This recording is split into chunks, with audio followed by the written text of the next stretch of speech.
আল্লাহ পাক রব্বুল আলামিন বলে, স্বর্ণ জমা করেছো, এই স্বর্ণগুলি তোমার গলিয়ে জাহান্নামের মধ্যে গলিয়ে তোমার মাথায় ঢেলে দেওয়া হবে। রৌপ্য জমা করেছো, এগুলাকে গলিয়ে কোটি কোটি গুণ বৃদ্ধি করে তোমার নাক দিয়া, চোখ দিয়া, কান দিয়া ঢেলে দেওয়া হবে। খা, জন্মের খাওয়া খা। 3.5 হাত মাটি ছাড়া তো আদম সন্তান, তার পেট ভরবে না, তার মুখ ভরবে না। 1 পাহাড় স্বর্ণ যদি দেওয়া হয়, রসুল বলেন আর 1 পাহাড় স্বর্ণ চাইবে। 2 পাহাড় স্বর্ণ যদি দেওয়া হয়, বলবে আরো 1 পাহাড় স্বর্ণ চাই। খাই খাই খাই খাই। এই আদম সন্তানের পেট আর মুখ ততক্ষণ পর্যন্ত ভরবে না, কতক্ষণ মরে যাবে না, যতক্ষণ, ঠিক কি না? ভরে না। দেখবেন কিয়ামতের দিন, কঠিন মুসিবতের দিন, কিছু মানুষ বিশাল বিশাল মাথা আর বিশাল বিশাল বডি নিয়ে উঠবে। আমি তাফসীর পড়তে গিয়ে অবাক হইলাম, আহারে এতগুলা যদি ঋণ দেয়, এতগুলা টাকা দেয়, এত বড় বড় পাহাড় যদি একটা মানুষের কাঁধে দেয়, এই ছোট্ট মানুষ এ তো সাফা বইরে মরে দেবো, হাঁটবো কেমনে? পরে দেখলাম না, তাফসীরে জালালাইন, তাফসীরে ইবনে কাসির, তাফসীরে মারিফুল কোরআন, সবগুলো 8-10টা তাফসীর ঘাইটা দেখলাম যে একটা জাহান্নামের মাথা হবে বাংলাদেশের সমান, 1,47,570 বর্গ কিলোমিটার, ঠিক না? বাংলাদেশের চাইতে ভারত হইল 22 থেকে 30 গুণ বড়। তার বডিটা হবে ভারত মহাদেশের মতো। আর পৃথিবীর মধ্যে সবচাইতে বড় দেশ হলো রাশিয়া, যা বাংলাদেশের তুলনায় 160 গুণ বড়। এই পুরা মস্তক থেকে শুরু করে বডিটা হবে রাশিয়ার মতো, এবং তার মাথাটা হবে বাংলাদেশের মতো, আর বডিটা হবে ভারতের মতো। তো এইটার মধ্যে মোটামুটি 8-10টা 20টা পাহাড় দেওয়া যাবে কিনা? যাবে। আর মানুষে দূর থেকে দেখবে, ওই যে যায় আলহাজ গমচোর, ওই যে যায় আলহাজ সোনাচোর, ওই যে যায় জাকাত চোর, ওই যে চায় আলহাজ ব্যাংচোর, ওই যে যায় আলহাজ মানুষের ভুট্টা চোর। দূর থেকে মানুষ দেখবে আর তাকে তাচ্ছিল্য করতে থাকবে। এর চাইতে লজ্জা আর কি হতে পারে? আমার কলিজার টুকরা ভাইয়েরা, সম্পদ জাকাত দিলে কমে না, বেড়ে যায়। জাকাত দিলে কি হয়? বেড়ে যায়। এই কথা কার? আল্লাহ। জাকাত দিব তো ইনশাআল্লাহ। আর জাকাত যাদের ফরজ হয়েছে তাদের দেওয়া কোনো কঠিনই না, আপনি দিলে বেড়ে যাবে। আপনি দিলে কি হয়ে যাবে? বেড়ে যাবে। আজ না হয় কাল তুমি যাইবা কবরে, যাওয়ার সময় দেখবে চেয়ে গো তোমার সবই রইবে পরে, যাওয়ার সময় দেখবে চেয়ে গো। আজ না হয় কাল তুমি যাইবা কবরে, যাওয়ার সময় দেখবে চেয়ে গো তোমার সবই রইবে পরে, যাওয়ার সময় দেখবে চেয়ে গো। দাদা গেল, বাবা গেল, কেউ এলো না ফিরে।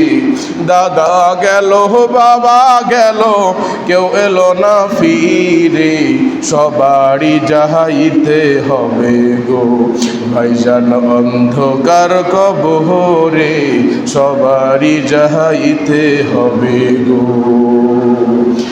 আজ না হয় কাল তুমি যাইবা কবরে, আজ না হয় কাল তুমি যাইবা কবরে, যাওয়ার সময় দেখবে চেয়ে গো তোমার সবই রইবে পরে, যাওয়ার সময় দেখবে চেয়ে গো।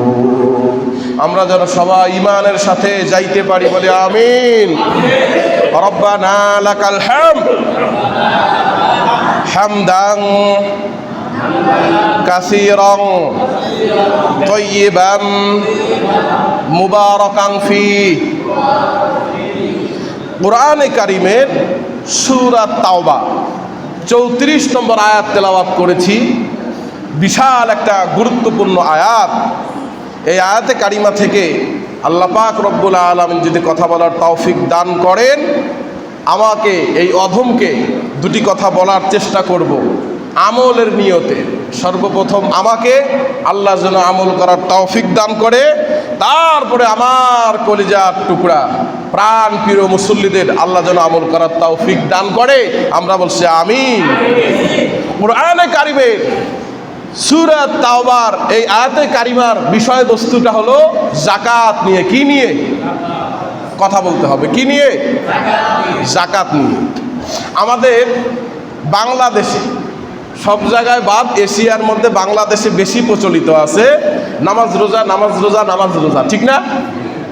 এটা আমরা খুব মুখরোচক সুন্দরভাবে বলি, ফ্লুয়েন্টলি বলি, কিন্তু আসলে এটা যে কে এই নামাজ রোজাটা সাজাইছে সে এটা সুবিধা করে নিছে আর কি। সুবিধাবাদ জিন্দাবাদ। কোরআনের এরকম কোনো জায়গায় নামাজ রোজা একসাথে নাই। আছে কি? আছে হলো নামাজ যাকাত, নামাজ যাকাত, নামাজ যাকাত। আকিমুস সালাহ ওয়া আতুজ যাকাত, আকিমুস সালাহ ওয়া আতুজ যাকাত। নামাজ পড়ো, যাকাত দাও, নামাজ পড়ো, যাকাত দাও, নামাজ পড়ো, যাকাত দাও। আল্লাহু আকবার। যাকাতের কথা বলা হয়েছে। তো নামাজ পড়তে তো টাকা লাগে না, যাকাত দিতে তো সম্পদ থেকে মানুষে বলে কমে যায়। আল্লাহ বলে না, সম্পদ পবিত্র হয়, আমি রব্বুল আলামিন সম্পদ বাড়ায়া দেই। সুবহানাল্লাহ। সময় কম, কথা অনেক বেশি, আমলের কথা হবে আজকে। অল্প কয়েকটা কথা বলবো হাদিস কোরআন থেকে। আল্লাহ যেন এই কথাগুলি আমাদের ভিতরে সেট করে দেয়। আমরা বলছি আমিন। প্রথমত, শুক্রবার রাসূলুল্লাহ সাল্লাল্লাহু আলাইহি ওয়াসাল্লাম রমজান মাস এরকম মেম্বারের মধ্যে প্রথম পা দিলেন। তিনটা স্তর আছে না মেম্বারে? তিনটা স্তর আছে। প্রথম স্তরে যখন পা দিলেন, সাইয়েদনা জিবরাইল আলাইহিস সালাতু ওয়াস সালাম চলে আসলেন। প্রথম সিঁড়িতে পা দিলেন যখন, আল্লাহর পক্ষ থেকে জিবরাইল আলাইহিস সালাতু ওয়াস সালাম চলে আসলেন তখন। সুবহানাল্লাহ। এবার জিবরাইল আলাইহিস সালাতু ওয়াস সালাম বলতেছেন, ইয়া রাসূলুল্লাহ, ইয়া হাবিবাল্লাহ, এই রমজান মাস পেল আর নিজের গুনাহ মাফ করায় নিতে পারলো না। আমি দোয়া করতেছি সে যেন ধ্বংস হয়ে যায়। আপনি আমিন বলুন, কারণ রাসূলুল্লাহ আমিন বলবেন যখন আসমান থেকে দোয়া কবুল করে নেবেন তখন তিনি কে? রাসূলুল্লাহ দোয়া করবেন আর এটা কবুল হবে না, এটা তো হতে পারে না, ঠিক কি না? আল্লাহর রাসূল হুজুর সাল্লাল্লাহু আলাইহি ওয়াসাল্লাম সাথে সাথে আমিন বললেন। তার মানে যে এই রমজান পেল, নিজের জীবনের গুনাহ মাফ করাই নিতে পারলো না, সে কি হয়ে যাবে? কথা বুঝে নাই। সে কি হয়ে যাবে? ধ্বংস হয়ে যাবে। দোয়া করেছেন জিবরাইল আলাইহিস সালাতু ওয়াস সালাম, আর কবুল করে নিয়েছেন হযরত মুহাম্মদ সাল্লাল্লাহু আলাইহি ওয়াসাল্লাম। বুঝতে পারছেন? এবার দ্বিতীয় সিঁড়িতে পাড়া দিল যখন, হযরতে জিবরাইল আলাইহিস সালাতু ওয়াস সালাম বলে উঠলেন তখন, ইয়া রাসূলুল্লাহ, ইয়া হাবিবাল্লাহ, এই রমজান মাস পেল এবং যারা নিজের পিতা মাতা তাদের গুনাহ মাফ করায় নিতে পারল না, নিজের পিতা মাতাকে সন্তুষ্ট করতে পারল না, ইয়া রাসূলুল্লাহ, ইয়া হাবিবাল্লাহ, তারাও যেন ধ্বংস হয়ে যায়। জিবরাইল আলাইহিস সালাতু ওয়াস সালাম দোয়া করলেন, আল্লাহর রাসূল সাল্লাল্লাহু আলাইহি ওয়াসাল্লাম আমিন বললেন, আর আসমান থেকে দোয়াটা সাথে সাথে কবুল করে নিলেন কে? দুটো দোয়া করলেন। প্রথমটা হলো যে রমজান পেল, নিজের গুনাহ মাফ করতে পারলো না, মাফ করায় নিতে পারলো না, এ ধ্বংস হয়ে যাবে। আহারে, সাধারণ কোনো মানুষ দোয়া করে নাই, আসমান এবং জমিনের শ্রেষ্ঠ মাখলুক, শ্রেষ্ঠ মানুষ, শ্রেষ্ঠ নবী, নবীদের নবী, আমাদের মাথার তাজ হযরত মুহাম্মদ সাল্লাল্লাহু আলাইহি ওয়াসাল্লাম দোয়া করেছেন। প্রথমটা কি ভাই? ছোট্ট ওয়াজ, আমলের ওয়াজ, অত বেশি ওয়াজ করার দরকার নেই। যাকাত সম্পর্কে দুই চারটা কথা বলবো, কয়েকটা আমল মেমোরিতে ঢুকায়া আমল করবো, বলেন ইনশাআল্লাহ। রমজান মাস আমলের মাস। 1 নম্বর, নিজের গুনাহ মাফ করতে হবে। কি করতে হবে ভাই? 2 নম্বর, বাবা মা বেঁচে থাকলে সন্তুষ্ট অর্জন করতে হবে। বেয়াদবি করছেন, বাবার সাথে কথা বলেন না, মায়ের সাথে কথা বলেন না, পায়ের মধ্যে পড়ে যান, জড়ায় ধরে মাপ চেয়ে মা বাবাকে সন্তুষ্ট করেন, আল্লাহ সন্তুষ্ট হয়ে যাবেন। বলেন আল্লাহুম্মা আমিন। 3 নম্বরে যখন সিঁড়িতে পা দিলেন, জিবরাইল আলাইহিস সালাতু ওয়াস সালাম বললেন, ইয়া রাসূলুল্লাহ, ইয়া হাবিবাল্লাহ, আপনার নাম শুনলো কিন্তু ওই আল্লাহর বান্দা আপনার উম্মত সাল্লাল্লাহু আলাইহি ওয়াসাল্লাম বলল না সেও যেন ধ্বংস হয়ে যায়। রাসূলুল্লাহ সাল্লাল্লাহু আলাইহি ওয়াসাল্লাম সাথে সাথে আমিন বললেন, কবুল করে নিলেন কে? তাহলে নিজের গুনাহ মাফ করতে হবে। এই শ্রেণীর মানুষ যদি নিজের গোনা মাফ করতে না পারে, এই শ্রেণীর মানুষ ধ্বংস। 2 নম্বর, বাবা মাকে সন্তুষ্ট করতে হবে। বাবা আমার জীবনের গোনা মাফ করাই নিতে হবে। যদি না পারেন খেদমত করতে, সন্তুষ্ট করতে, তাহলে ধ্বংস হয়ে যাবে 2 শ্রেণীর মানুষ। 3 শ্রেণীর মানুষ হলো যে আল্লাহর রাসূল সাল্লাল্লাহু আলাইহি ওয়াসাল্লামের নাম শোনে কিন্তু দরুদ শরীফ পড়ে না। বলেন সাল্লাল্লাহু আলাইহি ওয়াসাল্লাম। তাইলে ভাই সাহেব, আমরা রসুলের নাম শোনার সাথে সাথে সাল্লাল্লাহু আলাইহি ওয়াসাল্লাম বলবো তো? বলেন ইনশাআল্লাহ। নিজের গুনার জন্য তওবা করে আল্লাহর কাছে কান্নাকাটি করব তো? বাবা মার সাথে যদি ভুল করি পায়ে ধরে মাপ চাবো তো? আর না থাকলে বাবা মার জন্য দোয়া করতে হবে বেশি বেশি। আল্লাহ আমাদের তৌফিক দেখ। বলেন আমিন। ছোট্ট ছোট্ট পয়েন্টে সাজায় নিয়ে এসছে। রমজান মাস, অত বড় ধৈর্য নাই, আমি অত চিল্লায় বলতেও পারবো না। এবার কোরআনে কারিম থেকে, হাদিস থেকে 5টি জিনিস তাগাদা দেওয়া হয়েছে, তাড়াহুড়ার কথা বলা হয়েছে। আচ্ছা বলেন তো, মুসলমানরা যারা, তারা কি তাড়াহুড়া করে? বুঝে নাই, তাড়াহুড়া করে? করে না। রাসূলুল্লাহ সাল্লাল্লাহু আলাইহি ওয়াসাল্লাম বলেছেন, তোমরা মধ্যম পন্থা অবলম্বন করো, তাড়াহুড়া করবে না। তো এজন্য তাড়াহুড়া করাই তো উচিত না, যেহেতু আসমান এবং জমিনের শ্রেষ্ঠ মানুষ, শ্রেষ্ঠ মাখলুক এই কথা বলেছেন। হুজুরের কথা তো মানতেই হবে, ঠিক না? হুজুর, এমন হুজুর আমরা পেয়েছি, এমন নবী আমরা পেয়েছি, মুহাম্মদ সাল্লাল্লাহু, যেই নবী হা বললে মুসলমান উম্মার জন্য সেটা জায়েজ হয়ে যেত, সুবহানাল্লাহ, আর না বললে সেটা আমাদের জন্য হারাম করে দিতেন কে? আল্লাহ। কি নবী পেয়েছি, বরকতের নবী। এরকম নবী সবাই পাই নাই, ঠিক না?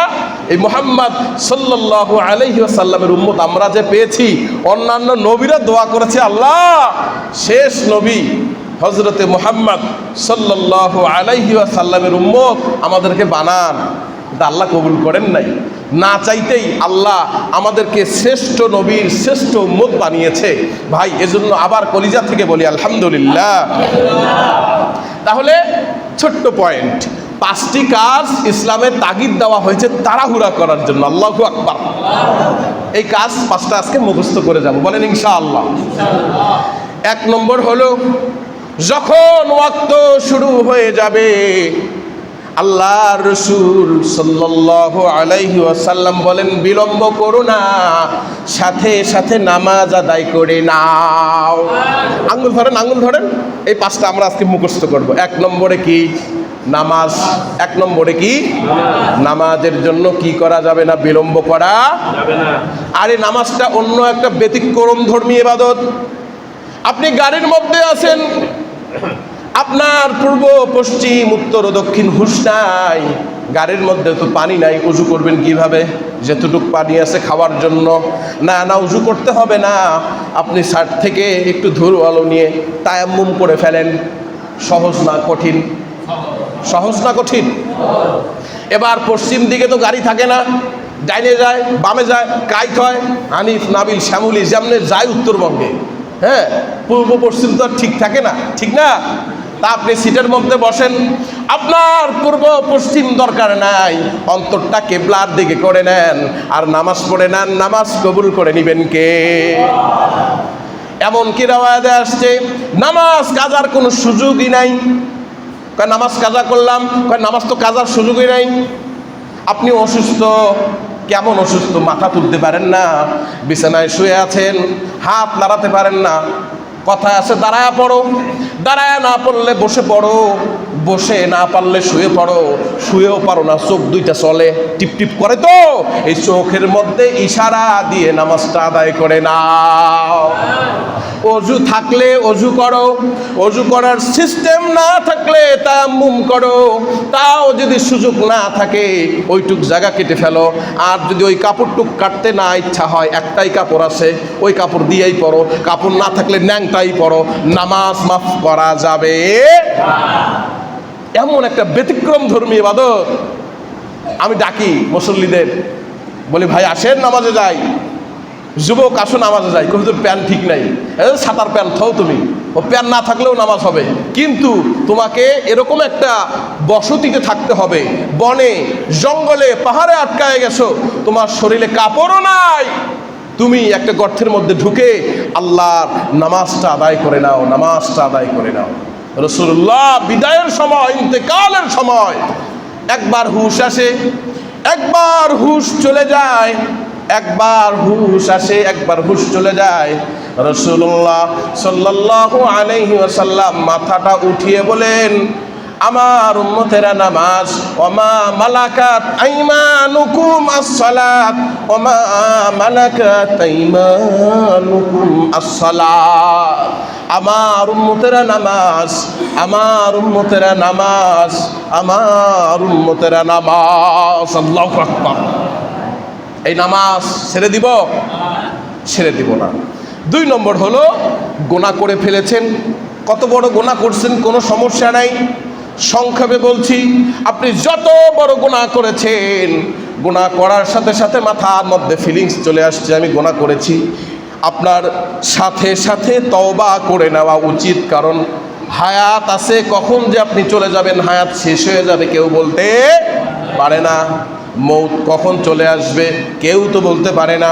আসার একটা সিরিয়াল আছে, আগে দাদা আসে। কে আসে? একটু আমার কথা কি বোঝা যাচ্ছে? বোঝা না গেলে মুশকিল। আগে কে আসে? তারপরে বাবা আসে, তারপরে কে আসে? ছেলে আসে, নাতি আসে, পুতি লতি ক্ষতি সতি, ঠিক না? একটা সিরিয়াল আছে। আচ্ছা বলেন তো, আমাদের ওইদিকে এরকম হয় নাই?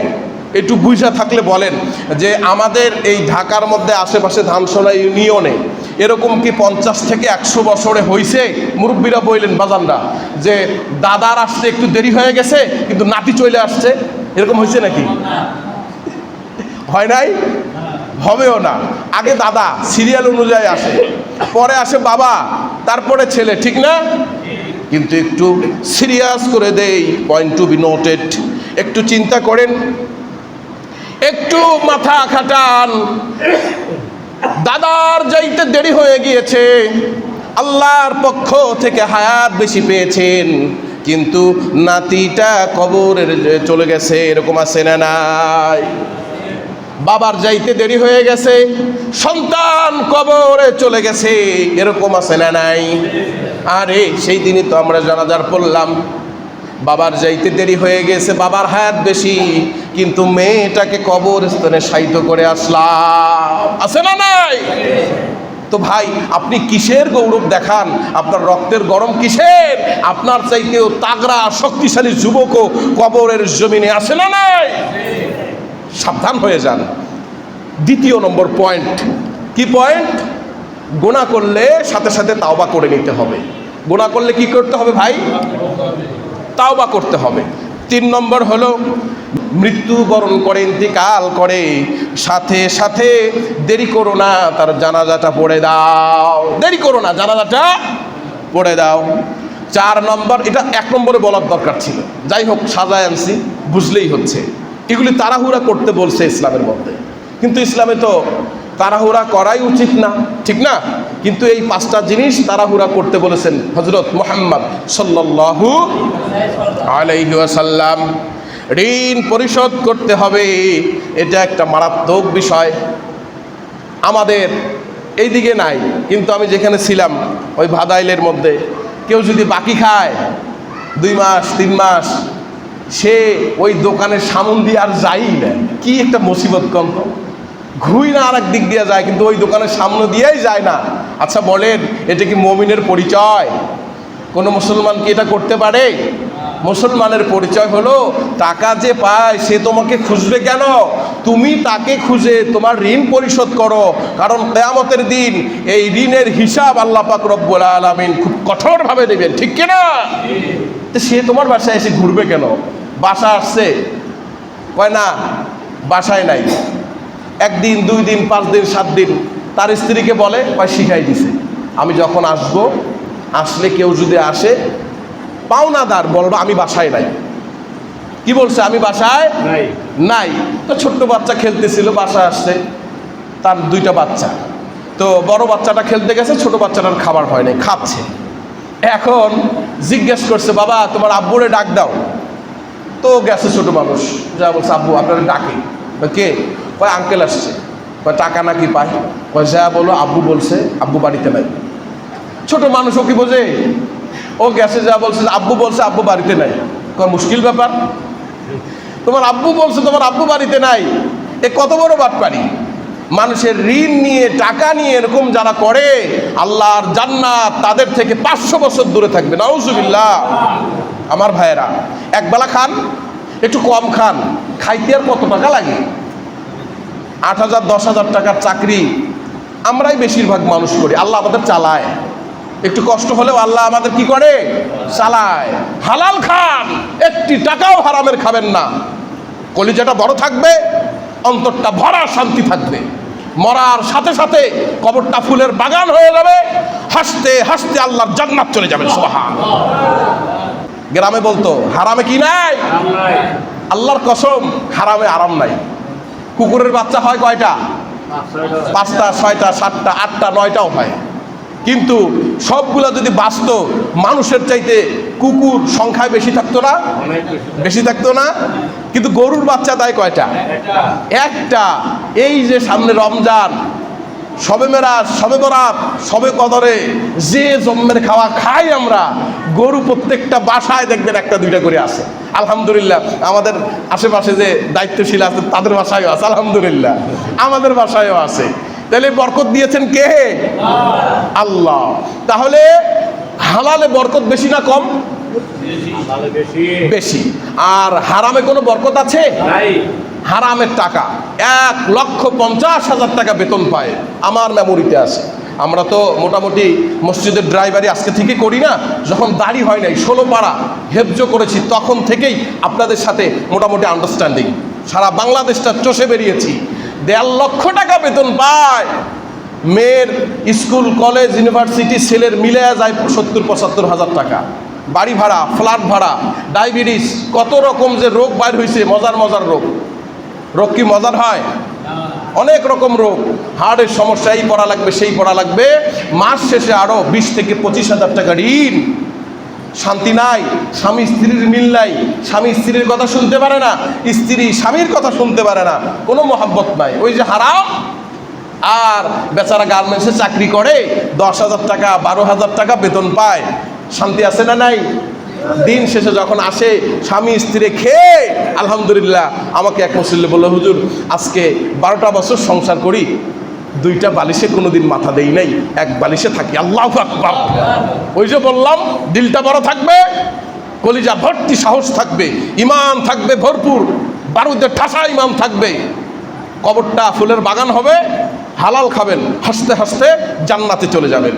রাসূলুল্লাহ বলেছেন, আল কাসিম হাবিবুল্লাহ, যারা হালাল খায়, দিন করে দিন খায়, তারা আমার সাথে থাকবে, তারা আমার বন্ধু। সুবহানাল্লাহ। Don't underestimate any job. কোনো কাজকেই ছোট করা উচিত নয়।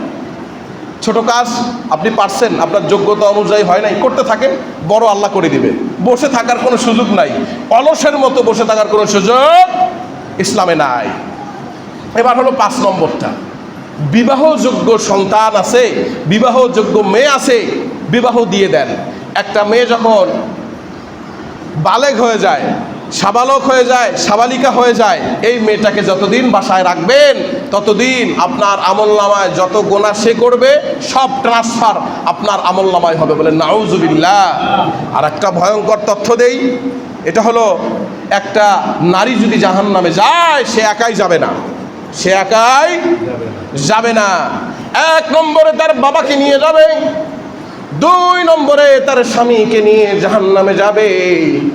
3 নম্বরে যদি তার বড় ভাই থাকে বড় ভাইকে নিয়ে জাহান্নামে যাবে। 4 নম্বর তার বড় ছেলে থাকলে বড় ছেলেকে নিয়ে জাহান্নামে যাবে। কি সাংঘাতিক, চিন্তা করতে পারেন? Can you amazing that? একটা পুরুষ জাহান্নামে যাবে এবং পুরুষ গুনাহ করলে চুলের মুঠি ধরবে, ফিক্কা দিবে, যা শেষ। কিন্তু একটা নারী যদি জাহান্নামে যায়, এই নারী নষ্ট হওয়ার নৈপথ্যে 4 জন পুরুষ দায়ী। কয়জন পুরুষ দায়ী? বাবারা, ভাইয়েরা, বড় ভাইয়েরা, সন্তানেরা সাবধান হয়ে যান। 1 নম্বর বাবা। বাবা বিবাহ দিলে পরে যদি স্বামীর কাছে এসে খারাপ হয়ে যায়, এই দোষ হবে কার? কার হবে? 2 নম্বরে বাবার পরে স্বামী। 3 নম্বরে হলো বড় ভাই যদি থাকে, বিবাহর পরে বড় ভাইও ওরকম ইন্টারফেয়ার করে না? করে নাকি? করে না। তারপরে ইন্টারফেয়ার করে কে? বড় ছেলে। বড় ছেলে দেখতেছে তার মা টিকি করে, মানে টিকটক করে, তার ছেলে বাধা দেয় না। আপনি দেখতেছেন আপনার বউটা রাস্তা দিয়ে যখন যায়, আপনার যুবক, বুড়া, আবাল, বৃদ্ধ, বনিতা সবাই আপনার স্ত্রীর দিকে তাকায় থাকলে আপনি কেমন পুরুষ গো? আপনার বউ এমনি যায়, আপনি তাকায় তাকায় দেখেন, আবার বললে আপনি বলেন যে একটু ভালো জামা করছে, ভালো একটা শাড়ি কিনছে, এই জন্য দেখায়, উনি হক আদায় করতেছে। আপনার স্ত্রীকে যতজন মানুষ দেখবে, আল্লাহর কসম ততটা জিনার গুনাহ আপনার আমলনামায় যাবে। ভালো লাগলেও সই, না লাগলেও সই।